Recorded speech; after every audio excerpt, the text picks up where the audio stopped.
Okay, my name is Saad Omar. You're also very lucky that I will not be singing tonight. But I've had the pleasure of knowing Dawood for the past 11 years. And I've been writing songs, and something I'm thinking about. We were flying. We had a show at Princeton University last night, and we were flying across the country for this show. And I was thinking about, of all the musicians I've had the pleasure of touring with, most musicians, you see them on stage and you love their music, and then you meet them after stage and they kind of brush you off or whatever. What's incredible about Dawood, and what I've really come to appreciate, I've never said this before, but I really mean this, is that if you love his music and you think he's a great person on stage, he's an even better person off stage. And that's something that's really rare. You meet a lot of like Muslim singers or whatever, they sing their first Palestine song and they do a worldwide tour, and then they sing songs like, put your right hand in, put your right hand out, put your right hand in, and wash it all about. And that's how you make wudu, And those type of songs, they're okay until you learn how to make wudu. But we have such a scarcity of real poets and artists. And to see one of Dawood's caliber, I've been listening to his music since 1995. I just want to make him feel old for a second. But to see how humble and down to earth he is really incredible. I'm going to say a few more words about him after intermission, but I don't want to make you wait any longer. So without further ado, the very talented, and who I consider the best songwriter our community has produced, Mr. Dawood Wharnsby.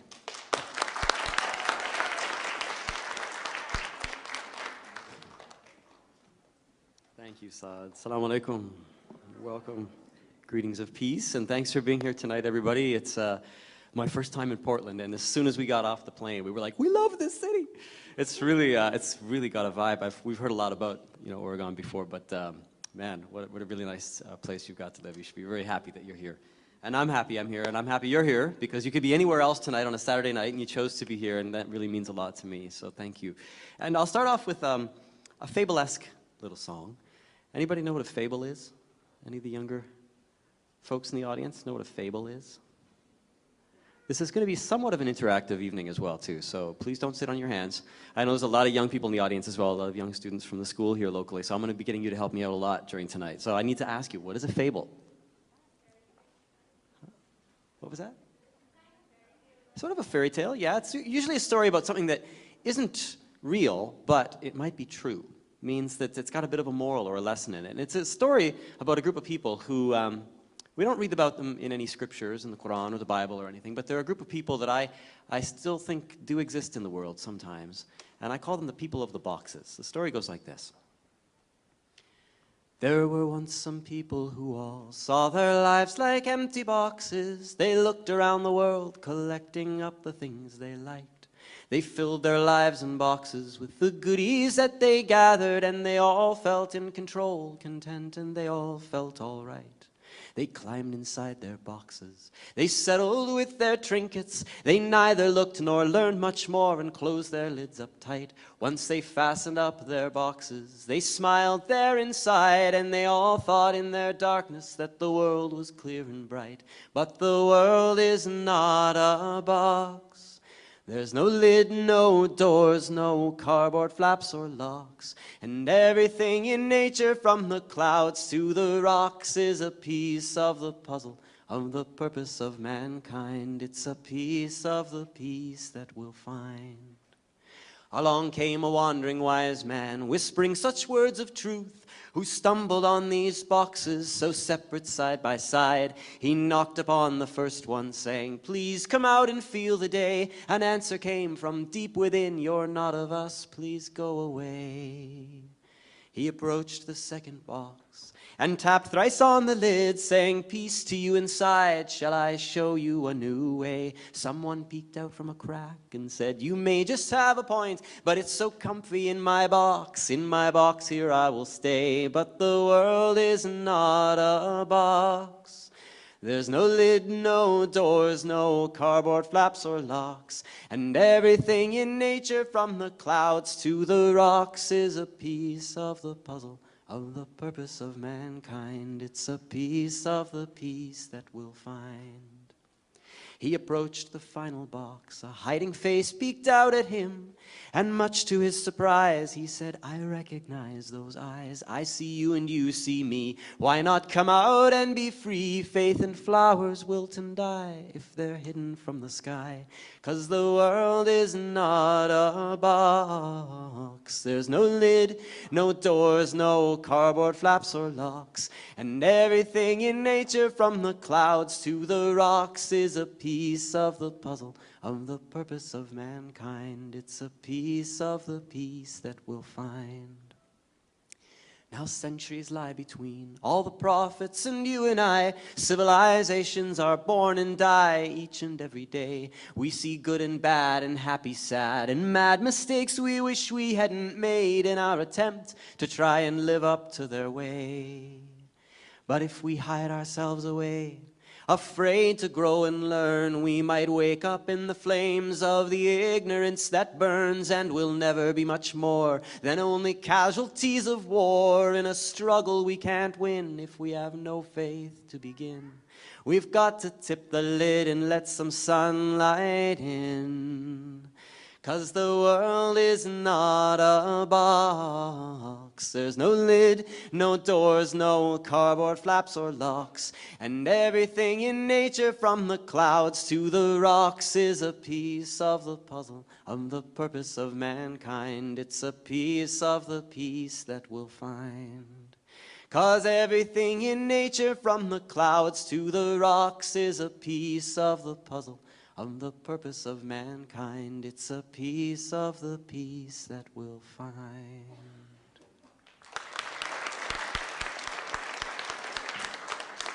Thank you so much. Thank you. You'll have to bear with me tonight, please, because all the traveling. I've been on tour for the past, well, I've lost count. 6 weeks, 8 weeks.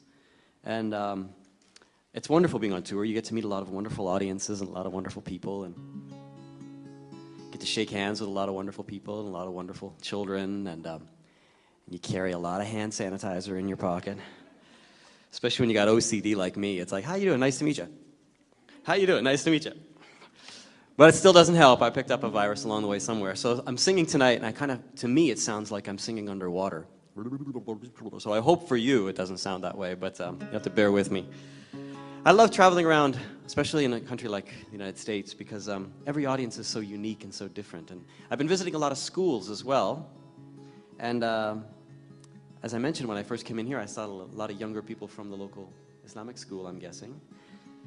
And one of the reasons why it's so amazing to be in the United States is because, and in Canada as well, there's so many people from so many different parts of the world who come out to the shows. And I can tell just by looking at an audience like all of you that your families have come from a lot of different countries. So I'm guessing some of you must know how to say hello in another language. Anybody know how to say hello in another language? All right, how do you say hello? Yep. Marhaba. What language is that? Arabic, yeah, marhaba. Very good. Give me another one. Yep. Yes. Assalamu alaikum. Very good. Wa alaikum salam. That's also Arabic. But they use that all over the world because it comes from the Quran. Even countries that don't speak Arabic, but they read the Quran, they still use Assalamu alaikum. And we're going to come back to that greeting because that's a really special one. Give me another one. Yep. Konnichiwa. What language is that? Chinese. No, not Chinese. Japanese. Very good. Oh, way at the back. Yep. Aloha. Beautiful. From Hawaii. Yeah. How about bonjour? Well, French, right? Any Dora the Explorer fans here when you were kids? Hola. What language is hola? Spanish, right? And you know, a great story, a friend of mine, he's a drummer. He used to do a lot of work drumming in schools and drumming in retirement residences. He would meet a lot of elderly people who were very sick, and sometimes he would bring his drums in and drum with them. And there was one place he went where there was an elderly man who would just sort of sit in his chair like this. And my friend, Jamal Adin was his name, he would get all the people in the room drumming, but this man, he just didn't want to drum. He didn't want to communicate or talk or anything. And the people who worked there, the nurses and the doctors, they said, don't even waste your time with him because he doesn't communicate. He doesn't know how to communicate anymore. He can't talk. And my friend said, waste my time with this wonderful elderly gentleman? He's probably got a whole mind full of amazing things, but nobody just knows how to get into that mind. So he was determined to find a way. So he would drum, and every time he passed by this elderly gentleman, he would say hello in a different language. He'd go by and he'd say, ni hao. The man would just sit there. What language is ni hao? Chinese, yeah. I hope I'm saying it correctly. And then he'd pass by again and he'd say, hola! Man would just sit there. And finally, he passed by after many times and he said, Salaam alaikum! And the man lifted his head up like that and opened his eyes. And the nurses were so shocked. They said, what did you say to him? He said, I said, Salaam alaikum. And the man kind of nodded like this. And then said eventually he started crying. Turned out the man was from Turkey. And no one in the facility spoke Turkish. Then no one knew how to say Salaam alaikum to this man. And that's all it needed. So you never know when the greeting that you know in another language might be the way that you can connect with another person. And this song here is a very old song. It's a greeting. You told me Salaam alaikum, which means peace be with you. Well, our friends who speak Hebrew, they greet each other with a greeting of peace too. They don't say salam, they say shalom. Everybody says shalom. And this song goes back thousands of years. It's an old Hebrew folk song called Shalom. The words are very simple. I want you to try and see if you can sing it with me. It goes like this. Shalom, my friend, shalom, my friend, shalom, shalom. May peace be with you, may peace be with you, shalom, shalom. Shalom, my friend, shalom, my friend, shalom, shalom. May peace be with you, may peace be with you, shalom, shalom. How many of you like to sing? Try and sing it with me. If we all sing together, we won't have to be embarrassed because we'll all sound good and nobody will know where the sound's coming from. Let's try it out. Shalom, my friend, shalom, my friend, shalom, shalom. May peace be with you, may peace be with you, shalom, shalom.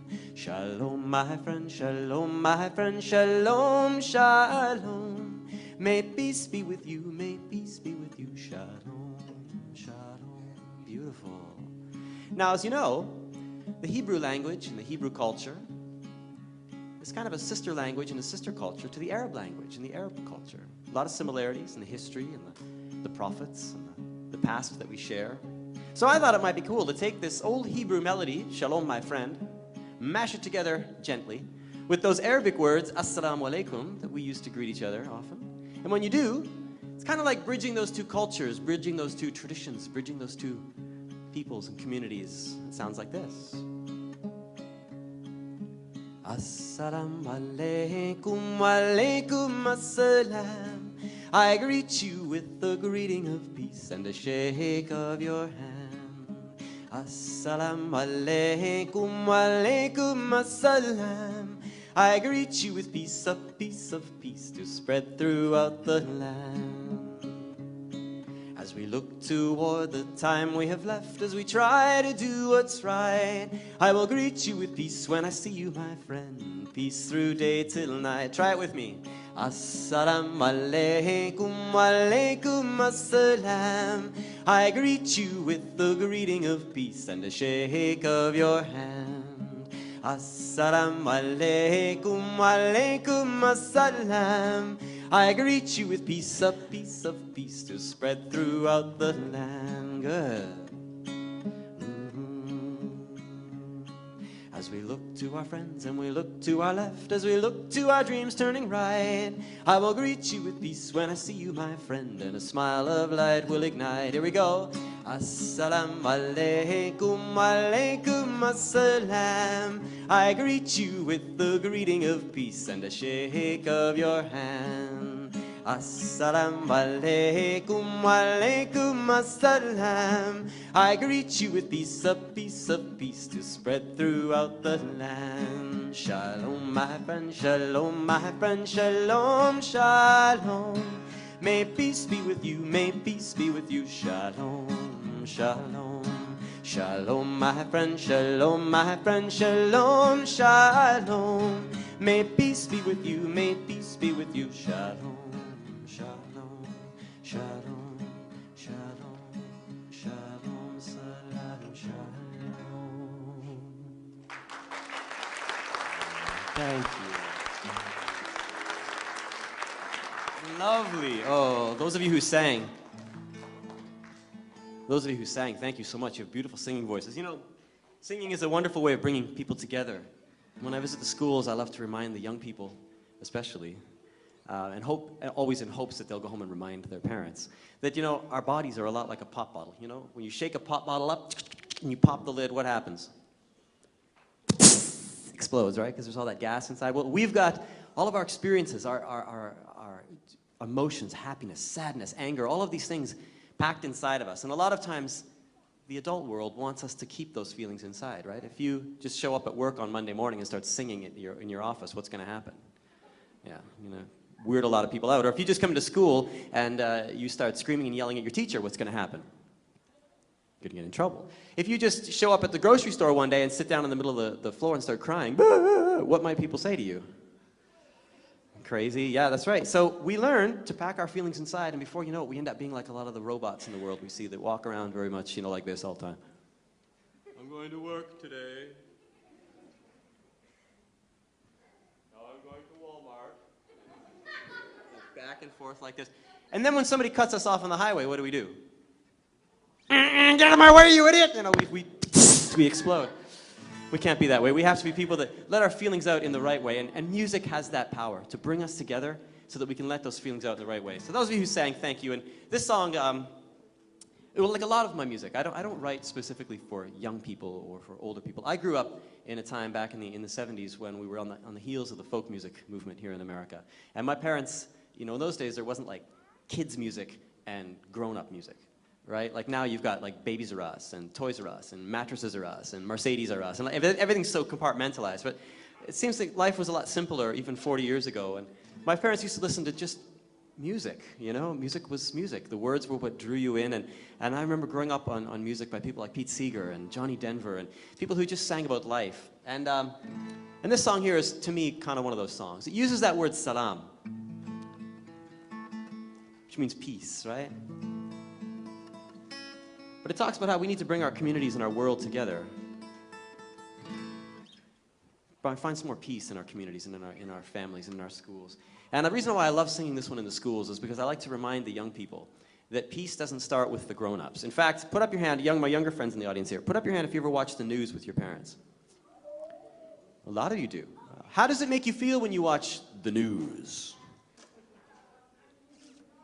Makes you feel normal? That's good. Yeah. It's always good to feel normal. Normal people kind of worry me, actually, but normal is good, I guess, for some people. All right, yeah, how do you feel? Yeah, just teasing you. Yep. You feel normal, too, when you watch the news?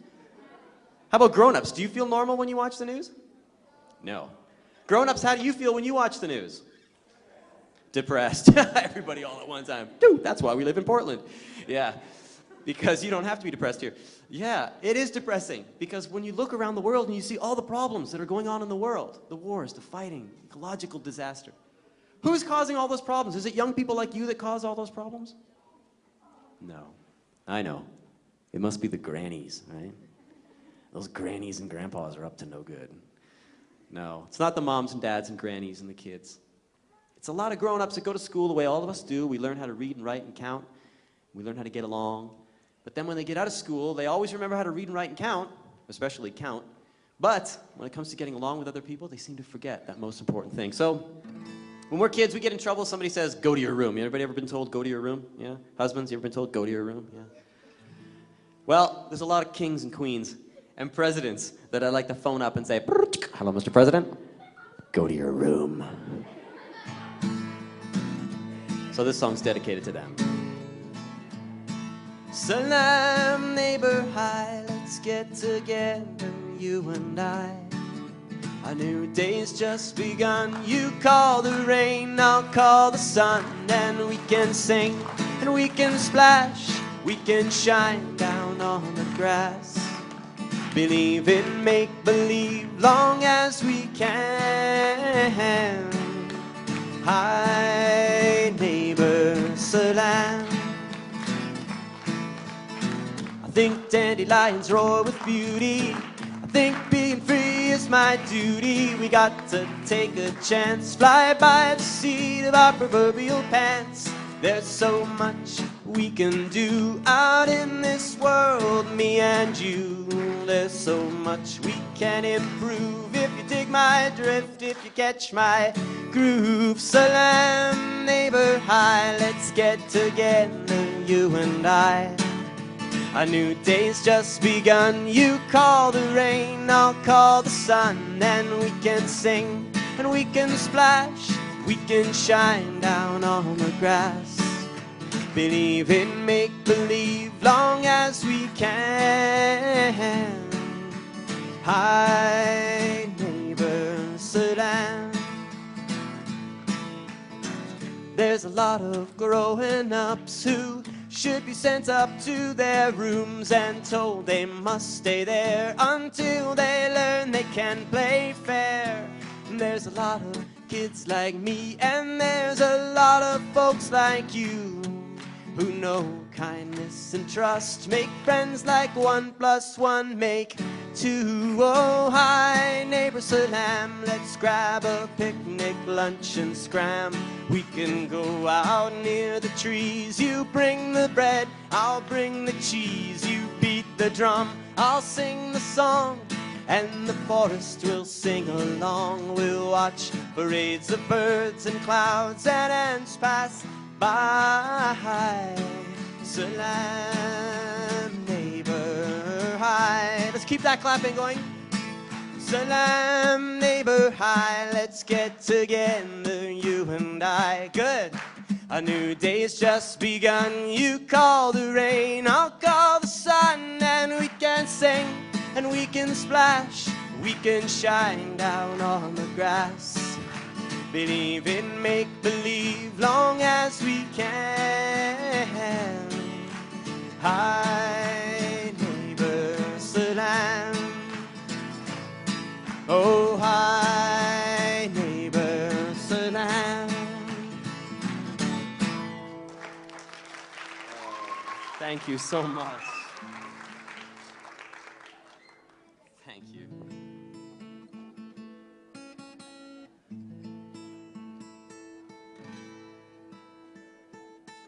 Oh, wonderful. You know,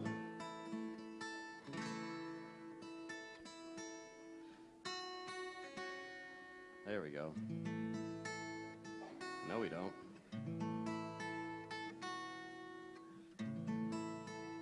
It's like trying to tune a banjo underwater.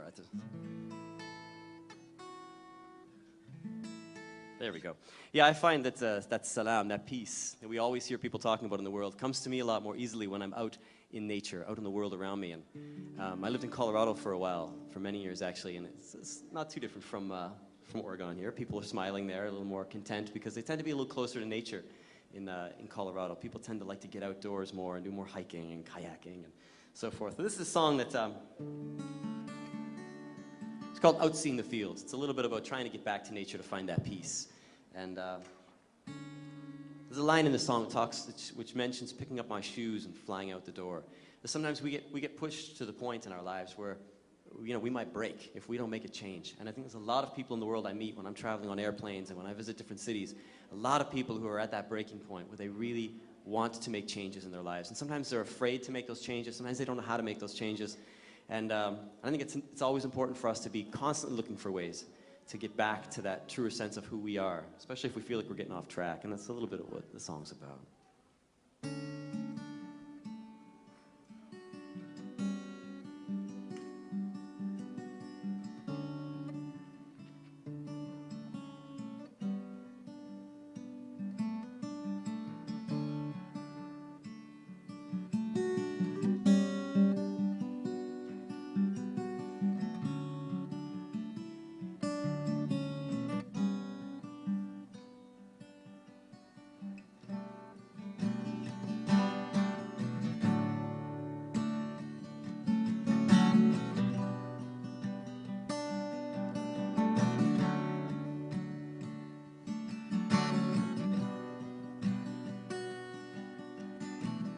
Briskly rising to the sky,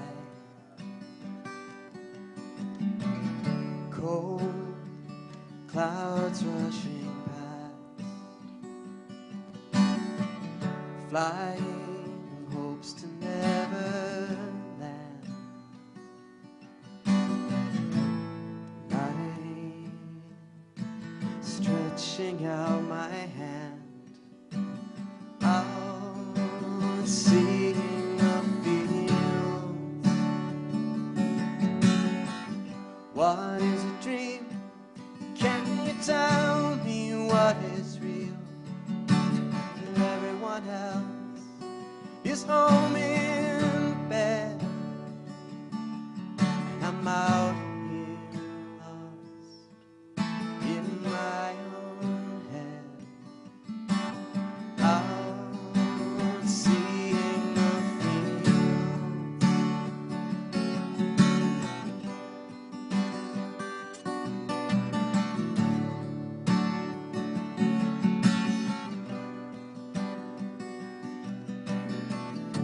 trees, crystal on the bridge. Trees, frozen diamond leaves. Ice, stiffening the wind. Wind underneath my feet. Out seeing the fields. What is a dream? Can you tell me what is real? Well, everyone else is home in bed, and I'm out here lost in my own head. Out seeing the field.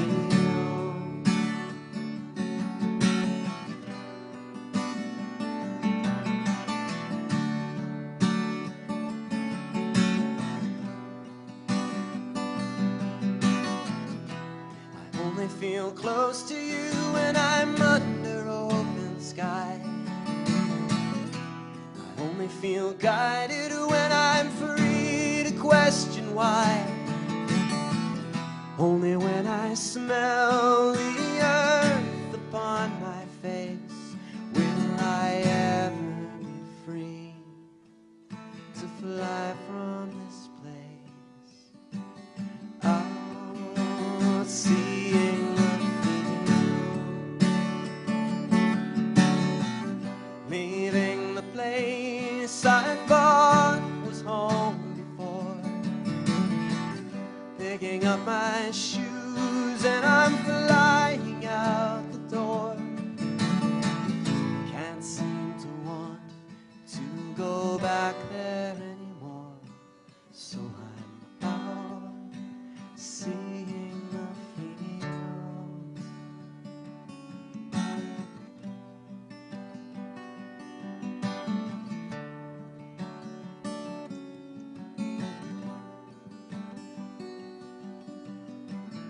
Morning wings against the ledge. Frost streams painted on the glass. Snow covering the streets. Home, warm beneath my sheets.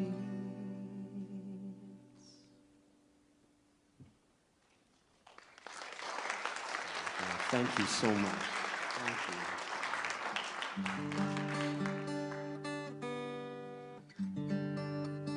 This is a tune about, of course, we can't all live in the trees all the time.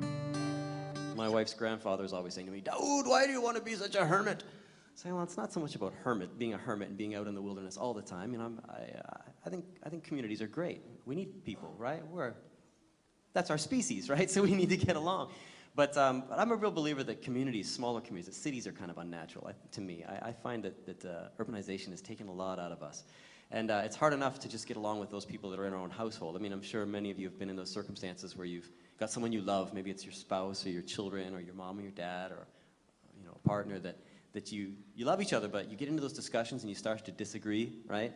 And they usually happen after dinner and you start to disagree about something and as each of you are kind of making your case, the clock is ticking and before you know it, it's 9 o'clock and 10 o'clock and 11 o'clock and you realize that all you're really succeeding in doing is wasting your precious sleep time before you have to be at work or school the next day. And I've had a lot of those sorts of things happen to me in my life too, and those sorts of relationships that are really hard to sort of, how do you make your case with someone that you really love who just doesn't seem to get where your head's at? And that's the true essence of conflict resolution. It happens in our own families. You can only imagine how much harder it is for countries and nations to get along. And I have often found in life that what works best is to stop talking so much and defending so much and just start living. You know, integrity comes with our actions and how we behave and how we stand by what we believe, not necessarily how well we're able to pontificate about it. And this song is called Midnight, because to me, midnight is the darkest time of the night when you get into those debates, but it's also, we have to remember, the beginning of a new day, that if we can begin to look at life that way with hopefulness, maybe we can start to see some of the conflict in our worlds fall away. called Midnight. He sat back in his arrogant sort of way. He said, there's nothing more to say, then lectured on for another hour.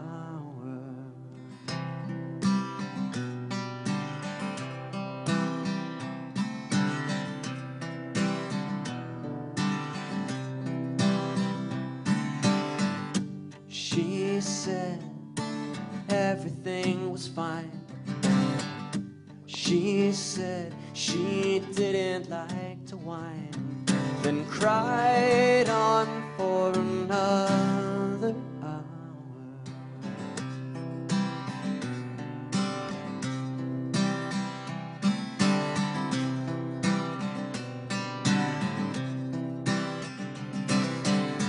They sat there screaming though the room was silent. They sat so still though the scene was violent. And words can never really help you say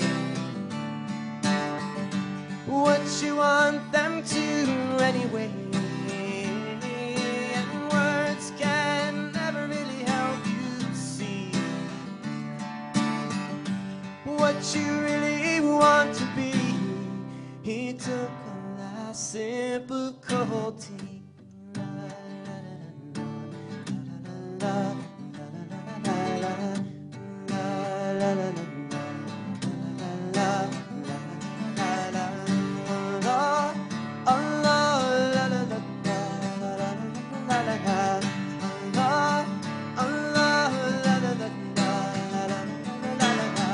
Last chance to stop all these lies. Last chance to clean up these lives. Oh, this could be the final hour.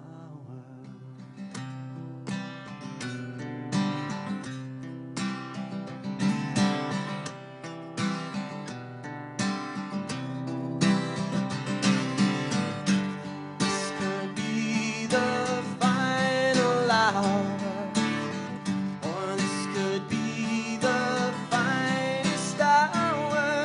And words can never really help you say what you want them to anyway.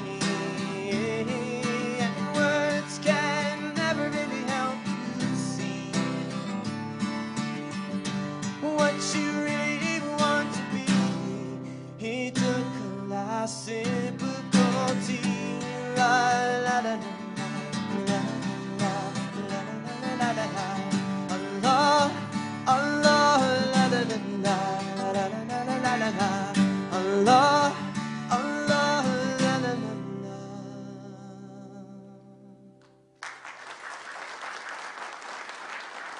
Thank you.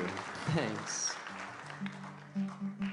Assad mentioned that partly the reason why I'm traveling around this last couple months is to share this book for families. You know, I've spent the last 20 years doing albums and CDs, and for me, the songs are always stem from the lyrics. I'm one of these people that thinks in words first. In fact, when I was a kid, they used to call me Motor Mouth because I just had too much to say and too much in my head to get out at one time. So I started writing from a really young age, and although I struggle with reading and writing, still to this day, I mean, it's just yesterday I got caught, man. Some guy came up and asked me to write an autograph in his book, and the name was Abdullah. And I started writing the word Abdullah, and as soon as I got to the A, and then he's like, A-B-D, and then I stopped, because I was just suddenly confused. And he's like, A-B-D, and I was like, A-B-D, B-D, and I couldn't remember a B and a D, and he's standing there watching me, and I'm like, B, D, B, this is like a bed, like, I was so so it happens to the best of us, folks. But I try not to let the spelling mistakes and my inability to read and write interfere with the way I sing, so hopefully you don't hear my spelling mistakes when I sing. So it took me a long time to get this book done, but I wanted to do a book instead of just another CD, because I really feel as if artistic expression and music in our world today has really become something which is just consumed so rapidly, you know? Music's around us everywhere. You just download the songs, kun fayakun, be and it is, and there's your music. And families have lost that ability to really connect to each other through the poetry and through the actual words that they're hearing. So I thought rather than just come out with another CD for little kids and for teachers, let me do it as a book so that families can read the words together, learn the words, escape into the illustrations. My friend Shireen from England did the drawings. And as well, for those people that do like to listen to something in the car on the way to school or work, there is a CD in the back to learn the songs together as a family. Because long after my voice is gone and I've left this earth, hopefully the ideas that they're so important to my family and I will still be able to continue on to your family. And the book is geared for really young children, ages 3 to 6, but like with a lot of the music that I make and a lot of the words that I write, I've always got a soapbox to stand up on. And there's a lot of things in the book which I've felt are important for families to remember and keep in mind. And one of those things is this idea that faith and spirituality is not something which any one community, at least according to what I feel in my heart, is not something that any one community can claim ownership of. That's this oneness that brought us all into existence, or that governs this whole universe, whether you call it the Tao, or whether you call it Allah, or Yahweh, or is not something that any of us can claim a trademark to. And this song is called All of Us. It's a little bit about how we need to work together and remember that although we're so unique and different, right down to our fingerprints, we've also got that same heartbeat inside of us that makes us all of equal worth.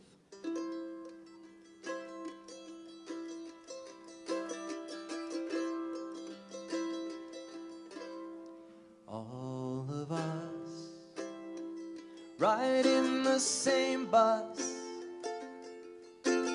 shop at the same malls and stores. All of us debate and discuss, decide and divide what is mine and what's yours. But when it rains on all our houses. We all get cold when it snows. When a storm rolls in, huddled up against our window, we all feel scared when a strong wind blows, 'cause on this earth we're all of equal worth. You and I, we wonder at the sky,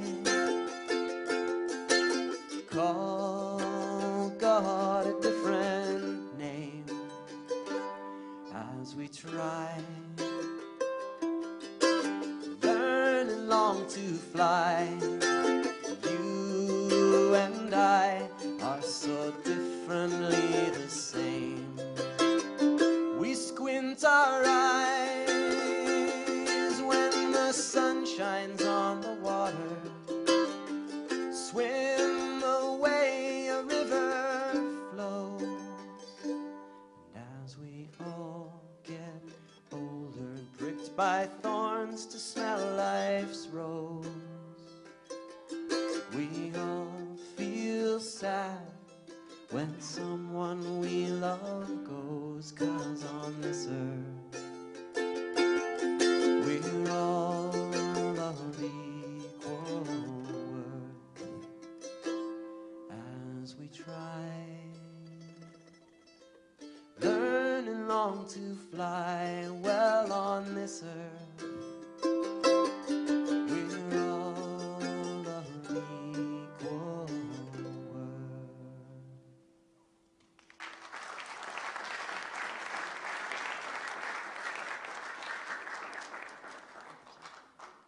How are we doing for time? I know we want to take a little break after a while. We're okay right now, Sarge? Maybe 2 more? Okay, cool. Maybe what I'll do is, I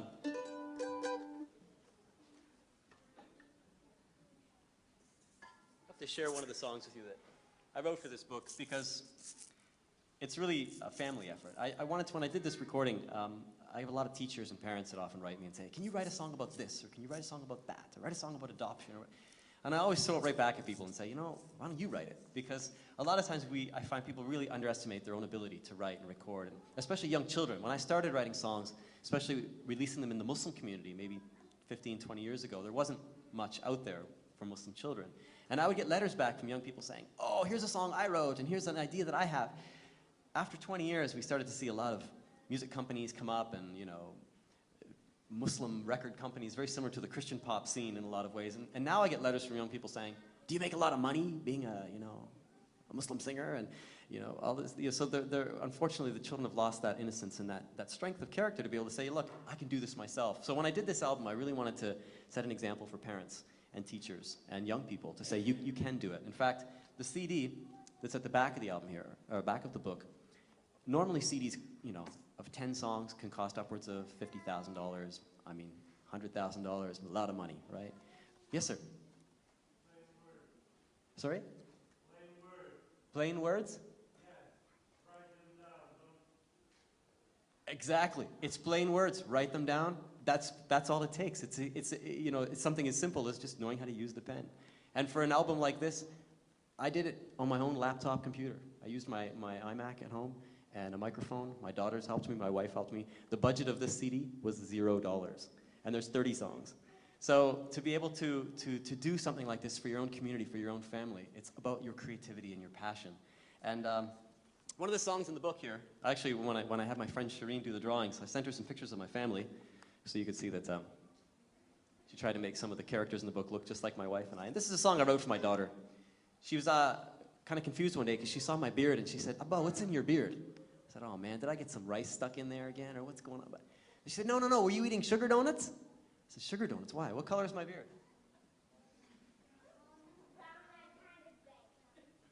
Brown and kind of gray. She said, she can see it from there. Yeah, it's true. My daughter saw my beard. She said, your beard's turning white.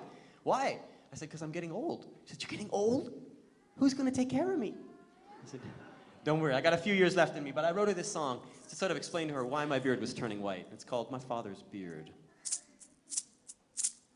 My father has some whiskers, a beard that's so cuddly, and when he tries to kiss my cheek, it's always scrubbing me. He teases and he tickles my neck and 'neath my chin. His beard puts me in giggles, then loud long laughs begin.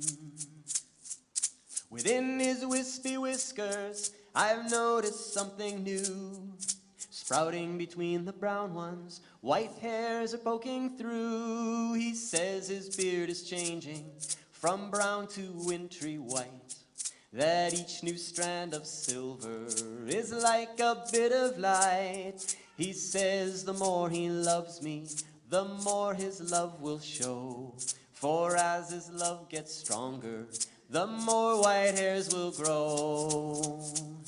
My father has some whiskers, a beard that's so cuddly, and when he tries to smooch my cheek, it's always scrubbing me.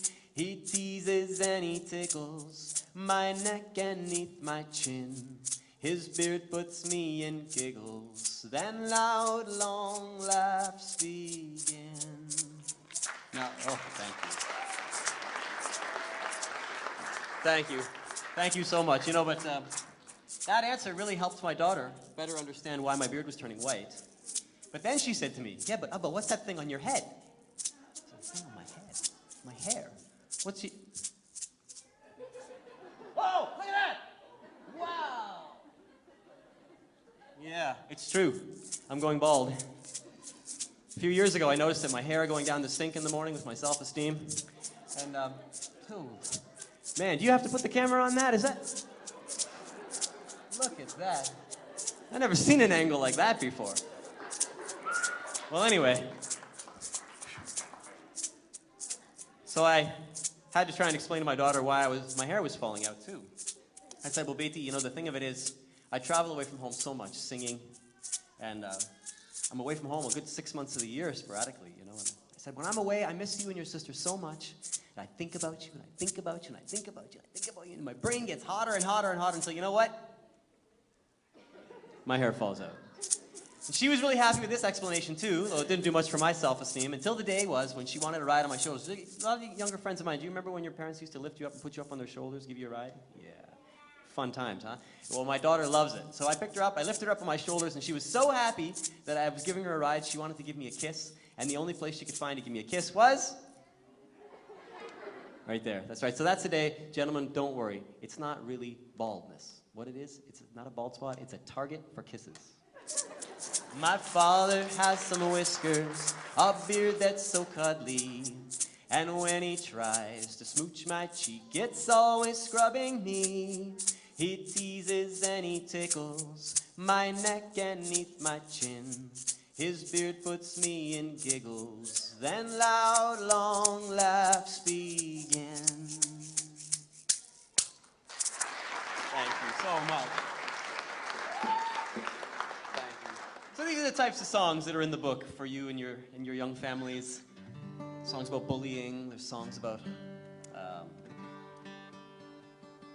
motherhood and fatherhood and having little baby brothers and sisters. And all of the songs I've tried to go at them in a way which is not very dogmatic. It's not sort of like instructional or propagational. It's really about trying to just tap into how our children might view the world. I tried to write all the songs through the eyes of my own 3-year-old daughter and my 1-year-old daughter. And I'll finish off right now with an older song. And maybe there's some people in the audience who want to come up and help me out. Anybody want to come up and help me out? I need about 3 volunteers. Yeah?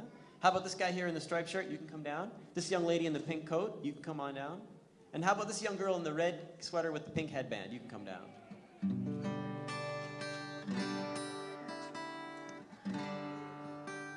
This is a song. You can come on right up on the stage with me here. Come on up. Get each of you something. You can take that. And it's a song about the rhythm. I talked before about the voice, the human voice, how it's that carrier of the message and traditions. You know that every culture around the world has a way of passing down stories and history through song and through poetry, and how the voice and singing is a great way to let our feelings and our emotions out. But if you look around the world, you'll see that the second oldest instrument in the world, after the voice, is actually rhythm. And everything in nature around us has rhythm in it, whether it's the sound of the waves on the beach, or the wind in the trees, or the way that the universe, you know, and the way that the planets spin, and the way that the earth rotates, the seasons change. The rhythm's around us everywhere, right into our heartbeat, as I mentioned before. So I'm going to get you to help me out with this song. Have we practiced it before? Have you met me before? Do you know what song we're going to play? Do you still want to do it?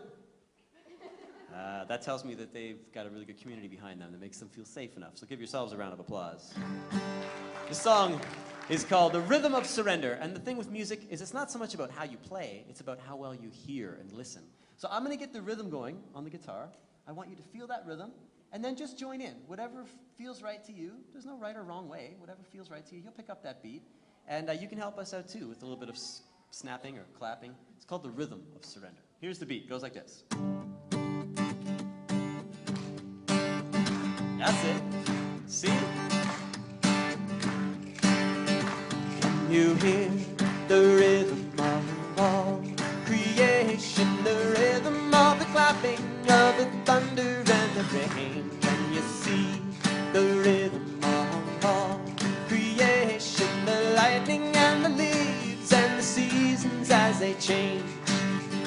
Watch the children in the field spinning round and round, or watch their lanky, laughing, dizzy, silly balls upon the ground. They grip on to long grass, afraid of spinning with the sun. Reality deceives them with the musing games of fun. Good job.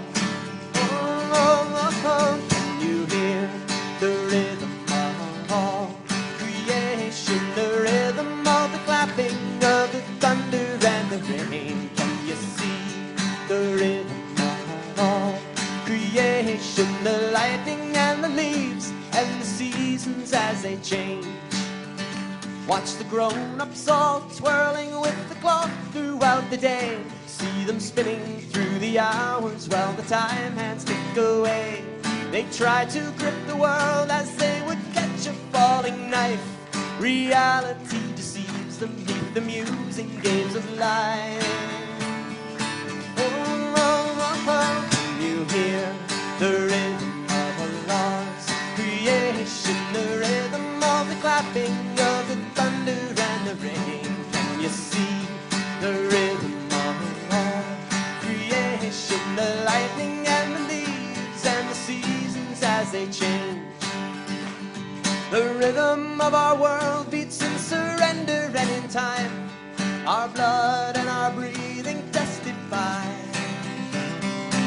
rhythm of surrender is a part of who we are. When each heart beats an involuntary blink of our eye, a part of us we can't deny. You're amazing, good job.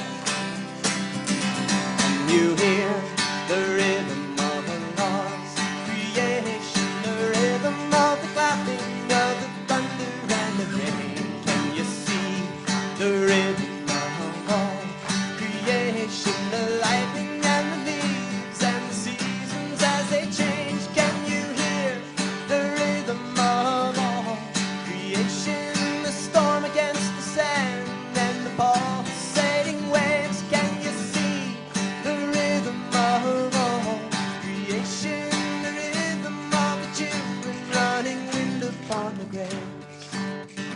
Can you hear the rhythm of all creation?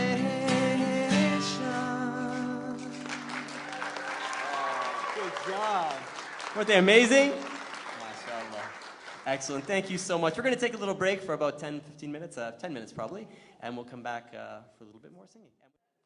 All right, well, we're going to get going with the second half. But thank you guys for being a very, you guys are just a very fun crowd. And I think Dawood is right. People are just happy in the city. And it's good to see people are happy.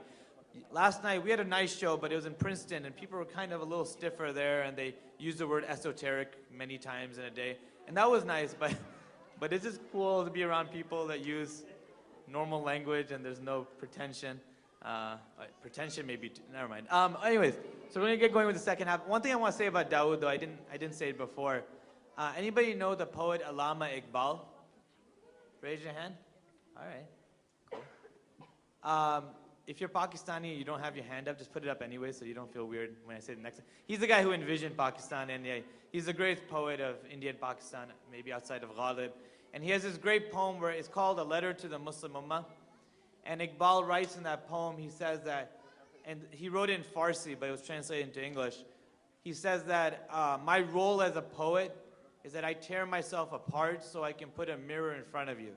That's all I'm doing as a poet. I'm putting a mirror in front of you. You will look in that mirror and you will see yourself for who you truly are. And that's what a true songwriter, my favorite songwriter is Bob Dylan. And if you see his music from the 60s till today, I mean, he's the greatest ever, if anyone. I know one person in the back agrees. He's a big smile. What's your name, sir? Drux, you have great taste in music. Anyways, but that's what a real artist does. You know, a lot of our superficial musicians these days, they kind of just pander to the current, like, style of music, auto-tune or whatever. And sometimes our nasheed musicians get into that, where they're just like writing what will sell. But what's interesting about Dawood is he's always been kind of a decade ahead of us. Now think about this. If you look into a mirror, sometimes you'll see an image you like, sometimes you see an image you don't like. But that's part of a poet's job, is to sometimes put that critical image back in your head, and you're forced to look inward. And so more than anyone else, Dawood has not only been the mirror to our community, for me, I think he's been the soundtrack to our generation. So once again, let's warmly welcome not only a songwriter, but a real poet, songwriter, and a real artist, Dawood Wharnsby.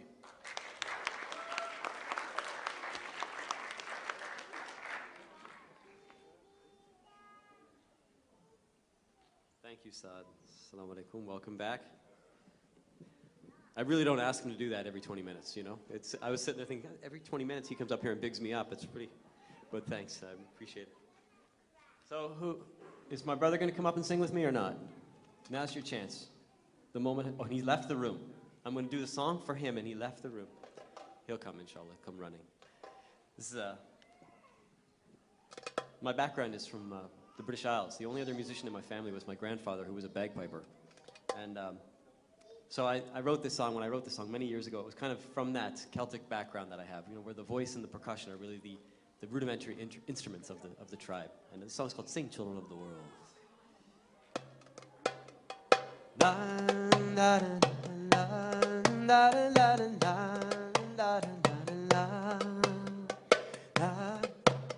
There's that cold again.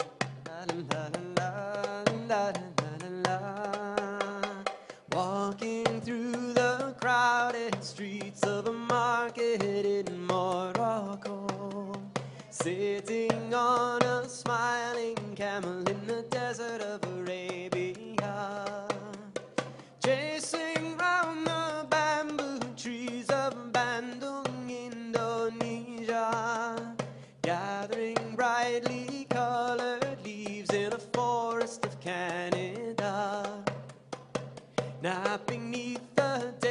warm shade under blue skies of Tunisia.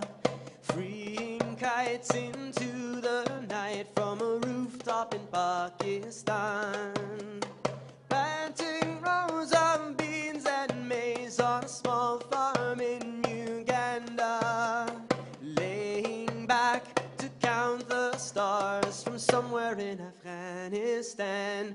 Oh, sing, children of the world, come together and hear the call.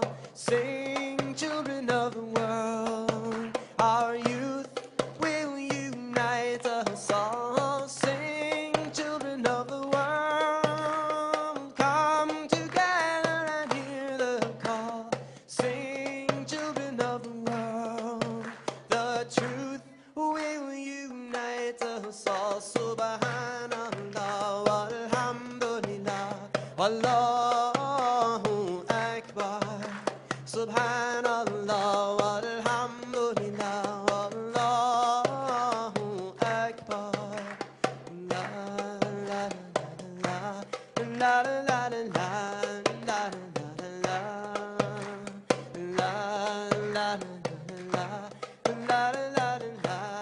la la. Splashing through the pouring rain in a village of Guyana, nibbling cakes from picnic plates on a mountaintop in Switzerland, tending to a flock of sheep down under in Australia, greeting morning with a prayer on the golden Egyptian sand. Oh, sing, children of the world, come together and hear the call. Sing, children of the world, our youth will unite us all. Sing, children of the world, come together and hear the call. Sing, children of the world, the truth will unite us all. Help me out. Subhanallah walhamdulillah. Good. Subhanallah walhamdulillah wallahu akbar.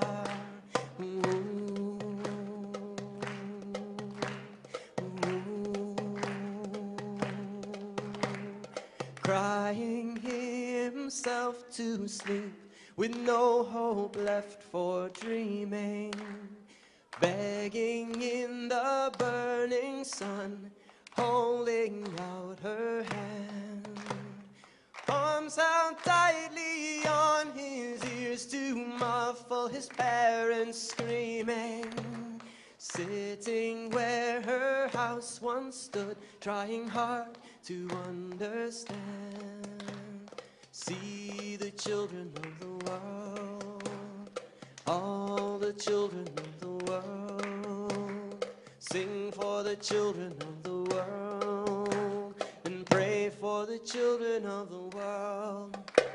Sing, children of the world, come together and hear the call. Sing, children of the world, our youth will unite us all. Sing, children of the world, come together and hear the call. Sing, children of the world, our youth will unite us all. Subhanallah walhamdulillah wallahu akbar. Subhanallah walhamdulillah wallahu akbar. La la la la la la la la la la la.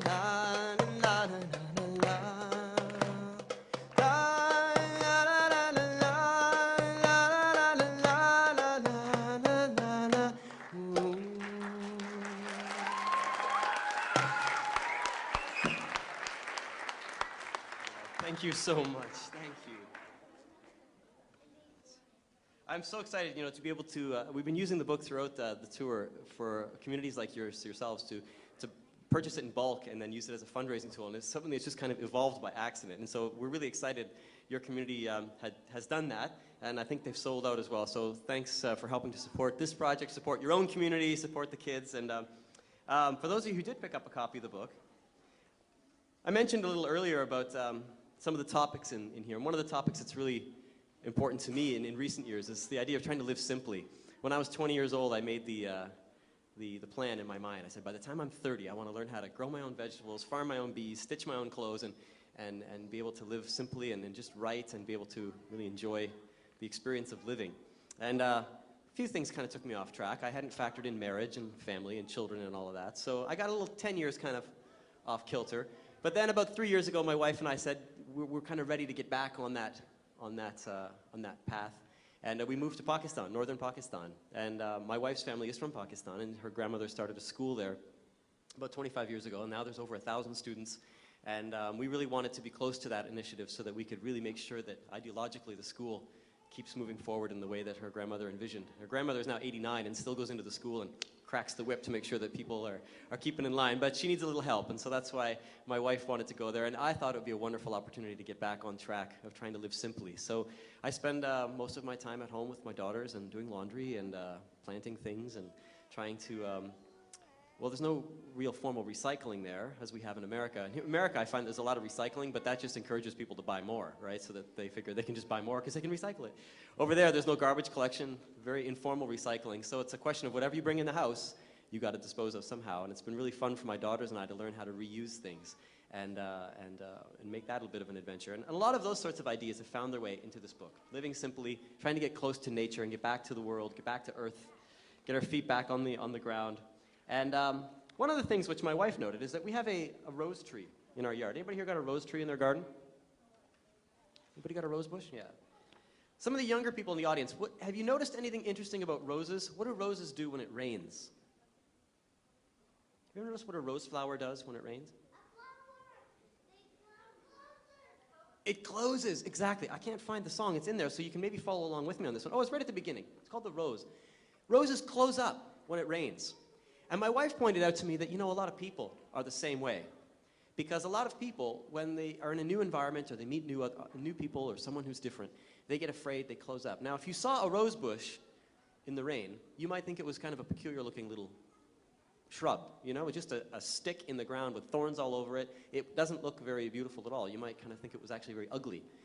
But we know when the sun comes out and these roses open, how beautiful and how large they are. Out of that little bud, there'll be a giant rose with such a smell and silky petals and beautiful colors, multiple different colors. And I think a lot of us maybe underestimate our own potential inside. We might feel like we're just little sticks and we don't have anything to give. But the fragile part of what is so beautiful within us are those fragile parts of us inside. It is fragile. If you shake it, the petals fall off. Rose needs to be handled very delicately because its beauty is in its fragility.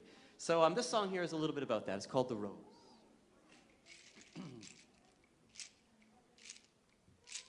I wonder if a thorny twig even knows that one day it will blossom and will grow a lovely rose. I wonder of my own life, what is it I'll be? The twiggy little stick I am, will I become a tree? Roots so deep and strong, my arms up to the sky.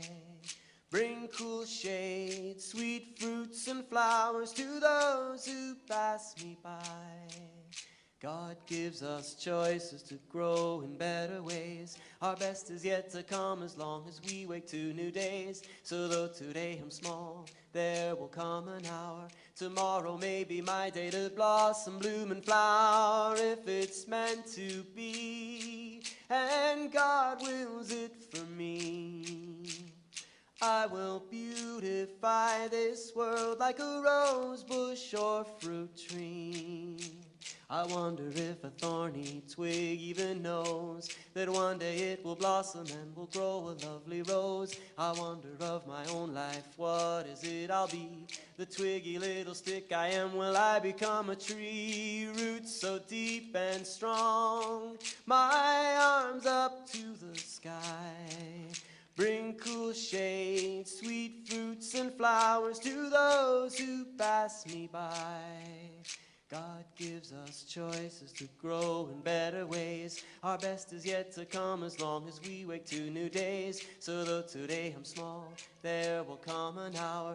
Tomorrow may be my day to blossom, bloom and flower if it's meant to be. And God wills it for me. I will beautify this world like a rose bush or fruit tree. Just be patient with me, we'll wait and see.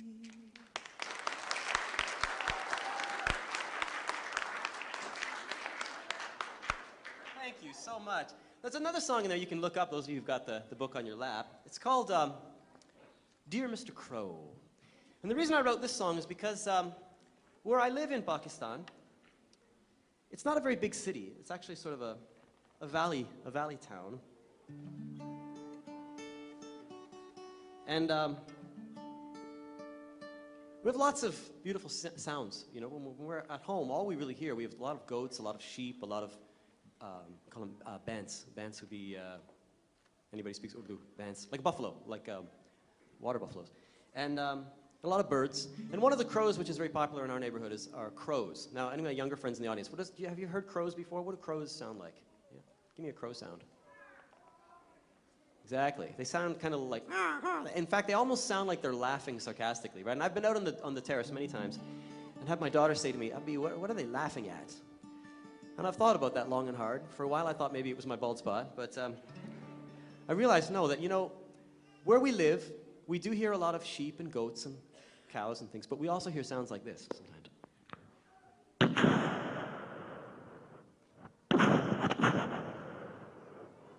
What does that sound like? Thunder or, yeah, a bomb. Yeah, you see, we live right next door to a military academy.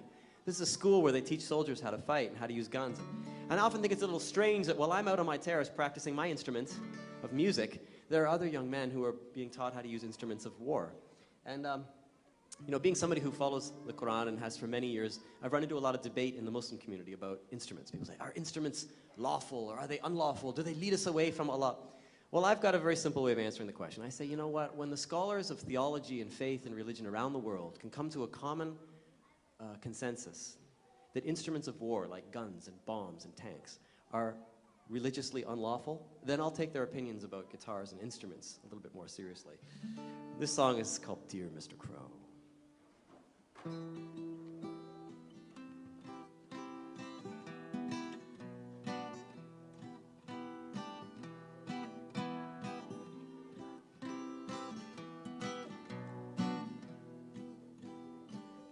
Mr. Crow, what makes you laugh way up there in that tree? With your caw, caw, caw, crackled ha, ha, ha, what is it that you see? Dear little child, people caw, caw, I watch so far below, thinking they're more free than a bird like me, flying each place I go. Fences and forts with walls and flags, caw, caw, they're so funny. The foolish big boys who fight with their toys are so sadly silly.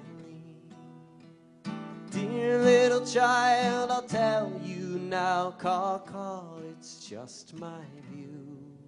This world is so vast, but won't ever last till changed by those like you.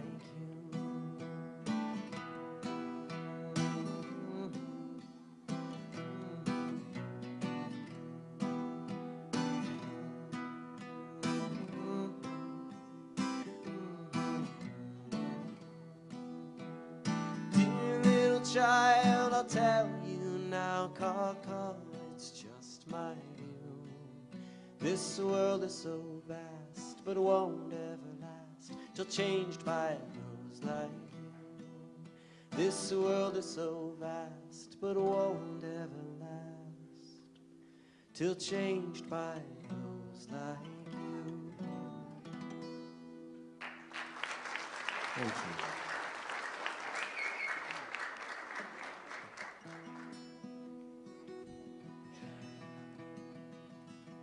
I lived in Syria for about a year, my wife and I. Anybody here from Syria? Any families from Syria? Oh. Syria, we lived in Damascus. Beautiful, beautiful city. I was slim and trim until those days, and that's when I started eating too much basbousa. Started getting the little middle-aged pooch there, yeah. But no, it's really been breaking our hearts to see what's been going on in Syria over the past few months. So my heart goes out to those of you who have family in Syria. And I wrote this song in Syria, actually, because I was sick of seeing Bashar al-Assad's face all over the billboards everywhere we went. And it started making me think a lot about how throughout the world we have our mantras of spirituality, right, that we love to proclaim, our testimonies of faith, which are wonderful. They bring us together as a community. But sometimes I feel as if we really miss the point of what they really mean. A phrase, for example, like La ilaha illallah, Muhammadur Rasulullah, to me is very symbolic. It represents that idea that we all come from that same source of life, Allah. So right there we have equality. And Muhammadur Rasulullah, that idea that we should be following the wisdom and the traditions of the prophets and the people who came before us to guide us to ways of truth and honor and integrity. So in that should come humility, right? So somewhere, that idea of equality and humility is maybe what will lead us to a better understanding of ourselves as a civilization and of our Creator, perhaps, who brought us all here. And so I wrote this song called The War. It's not about the war in Iraq or the war in Afghanistan or even the wars that we're seeing on the streets of Syria now. It's about the war that we face every day in our lives to try and be people of integrity and remind ourselves of that equality that we should be striving for and that humility that we should be striving for, which all of the prophets in the past have urged us to strive for. And that's why the chorus is La ilaha illallah Muhammadur Rasulullah.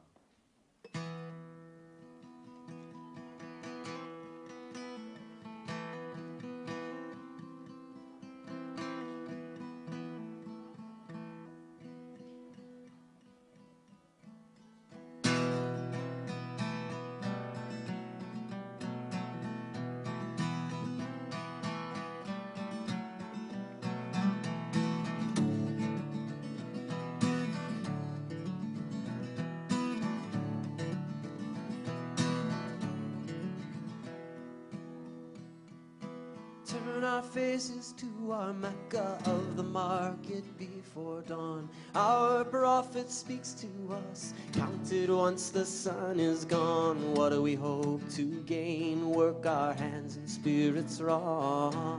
La ilaha illallah Muhammadur Rasulullah. Teachers and pop icons, empty drums beat loudest noise. We swap their quotes and CDs like children trading toys. Follow along, bite the barbed hook deep in our jaw. La ilaha illallah Muhammadur Rasulullah.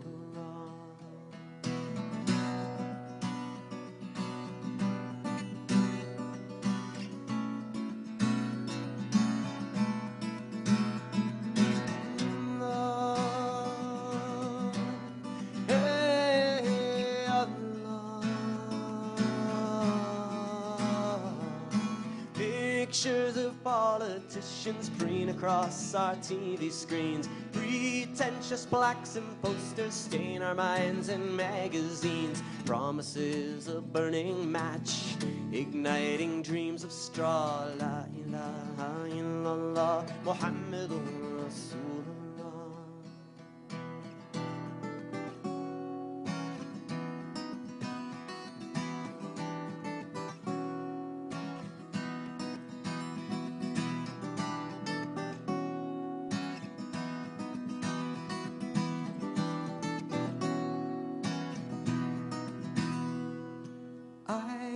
Reflections of my face every place I go, in my mirror and in shop windows, like the lead in my own show. Do I dare look closely, see each wrinkle, scar and flaw? La ilaha illallah Muhammadur Rasulullah.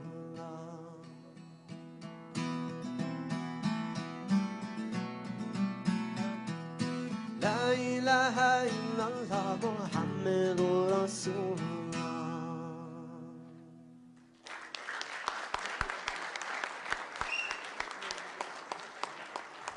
Thank you so much. Thank you. Thanks.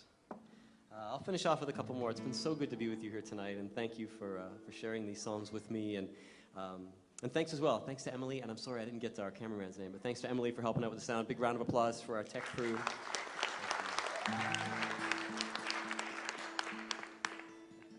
This is one of the last songs in the book. I'll do 3 more.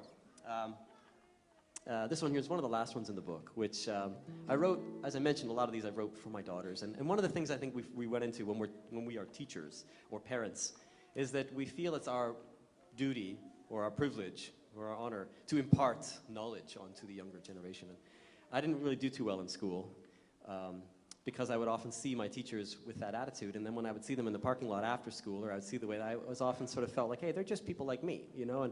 And I made a vow to myself that when I had my own children, I would try not to sort of teach them from a position of knowledge and wisdom, but try to learn with them, because we're always constantly learning. And this song, Dear God, the last song in the book, was from... He has to do that. He's a teacher, and he also gets paid to be... No, I'm just kidding. I give him a percentage, and I say, clap it this time. But no. This song came about because I wanted to be able to help my daughter, who was asking questions, better understand this concept of God. And I realized that that's impossible for me to do, because I'm just a human being and I don't even know what's going on behind me right now. So how can I arrogantly feel as if I have this conviction that I can teach my child this thing about something which is unseen and can't be quantified or qualified? And it developed into this song called Dear God, where we find a lot of parents and teachers and rabbis and priests and imams claiming that they can teach us who God is. And we often feel as if maybe they know because they're a few steps higher than us on the minbar or the pulpit. But really, children can see through that. And the next question when someone wants to tell you about God is, okay, well then, if you know so much about God, where is God? What is God? And no one has those answers, really. And I thought the best way is for the individual to learn that that's maybe what it means to be a human being, is that we've got that responsibility, each one of us, to try and find how we connect with each other and with this Creator that is unseen. And one of the best ways is to look to the world around us and see the nature and the beautiful creation that this Creator has made. One way is to look to our own history, to the scriptures, to others that may be able to guide us in the right direction. But really, a lot of it comes back to our own heart and our own thankfulness and gratefulness. And to me, that's kind of what this song is about. And I'll share it with you, called Dear God.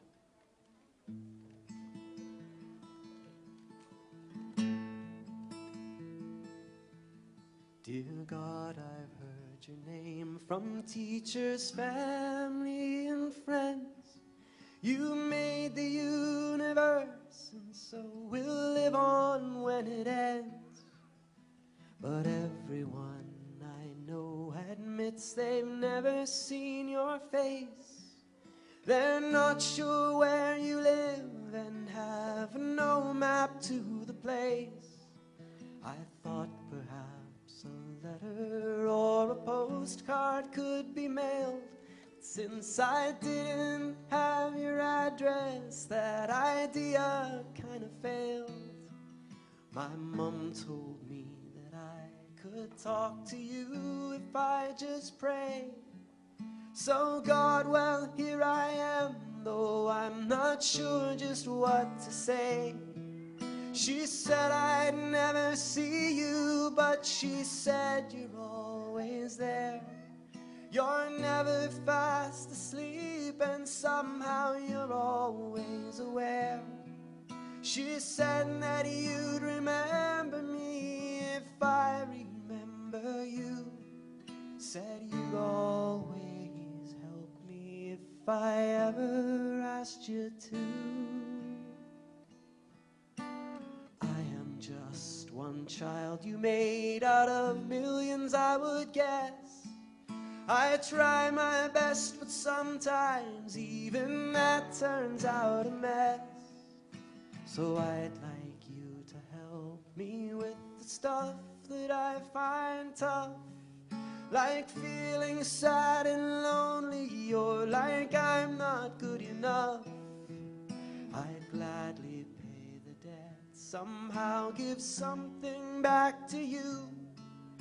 Since you're Lord of everything, there's not much I could do.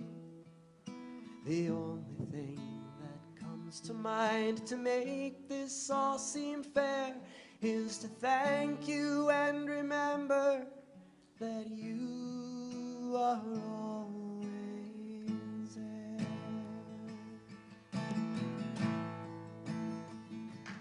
Dear God, I heard your name from teachers, family, and friends. You made the universe, and so will live on when it ends. The only thing that comes to mind to make this all seem fair is to thank you and remember that you are always there.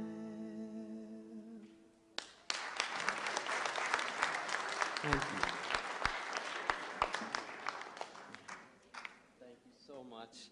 I look forward to speaking with you after and hanging out a little bit.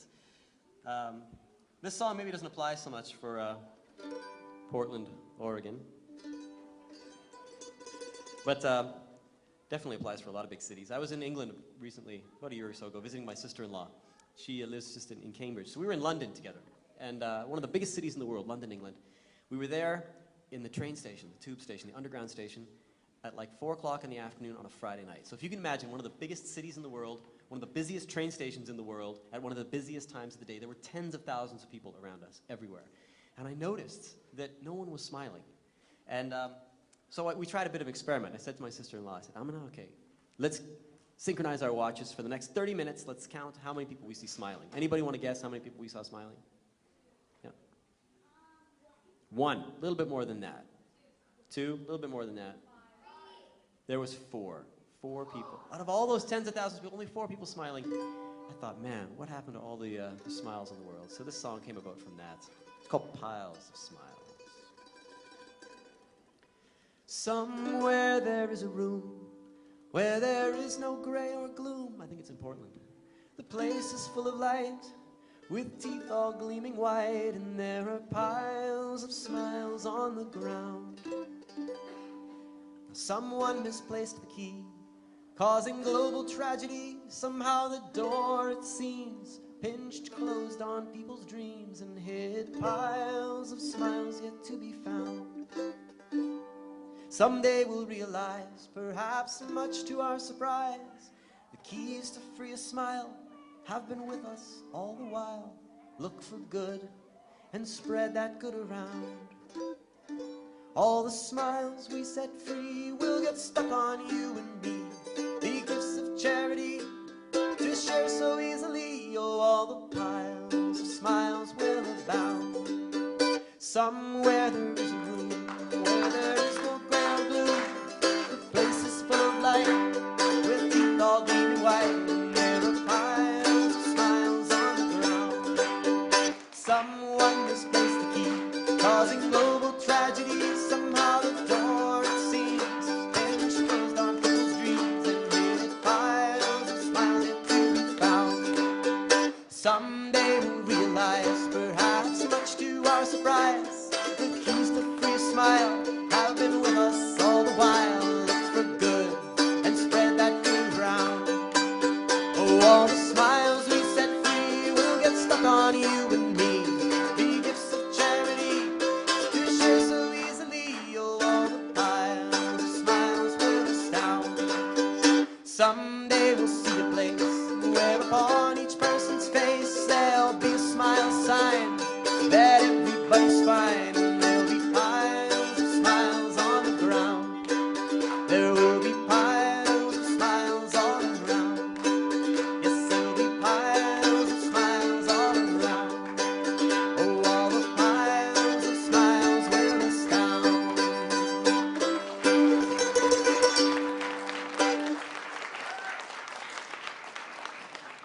Thank you so much. Thank you very much. I'll finish off with one song that I didn't write. Only one more. Oh, so sorry, I know. But you know how it is, especially in the Arab culture in the subcontinent, when the poet shows up, everybody says, oh, the poet's here. And then after like 4 hours, everybody's like, will he not shut up? So I don't want to keep you too late.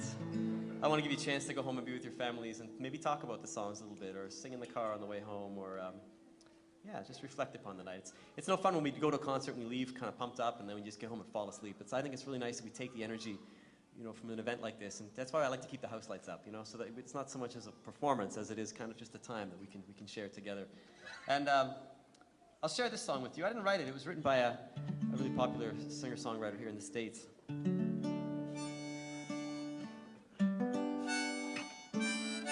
Named Steve Earle. And he put this out on an album a while ago. Oh, you're a Steve Earle fan too? Oh, I hope I'll do it justice. He put this song out a few years ago. And to me, it's a symbol of sort of that unity of our faith community. So when you have the people of the Jewish tradition, people of the Christian tradition, people of the Quranic tradition, and we're all really, doing the same things, right? And it's sad to see that sometimes we still find that division between us. And if we can bring back some unity, and maybe those of us who are the silent majority, we can begin to make those changes. And the song's called Jerusalem. Jerusalem is that city, that symbol of all of our traditions that links us. And it's also sad to see so much unrest in a city like Jerusalem. So thanks to Steve Earle, we have a hopeful anthem like this for those of us who are in this silent majority. And it's called Jerusalem.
Just a fool.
you so much. Thank you. Thank you for being here tonight. I look forward to meeting you afterwards. And I guess all I have to say is bonjour, aloha, au revoir, konnichiwa, ni hao, salam alaikum, shalom, and cafe latte.